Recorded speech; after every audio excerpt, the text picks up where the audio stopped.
வெங்காய பக்கோடா செய்ய வெங்காயத்தை நல்லா தேவையான அளவு எடுத்து நல்லா உரிச்சிட்டு தண்ணியில் போட்டு கழுவி எடுத்துக்கிட்டு நம்ம நல்லா வெட்டி எடுத்துக்கலாம். மீடியமாக வெட்டினா போதும். இப்போ தேவையான பொருள் போட்டுக்கிறலாம்.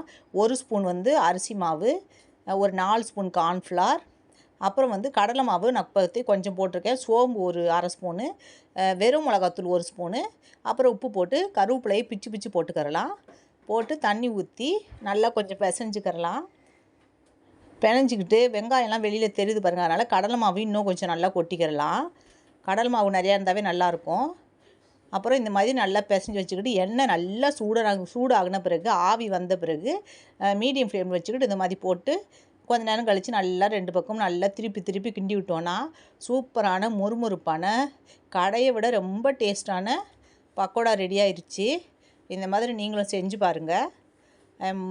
பொண்ணு ஸ்கூல்லேருந்து ஸ்நாக்ஸ் இல்லையா, அதனால செஞ்சு தர சொன்னிச்சு, அதனால செஞ்சு கொடுத்தேன். இதே போல் செய்யுங்க, ரொம்ப டேஸ்ட்டாக இருக்குது.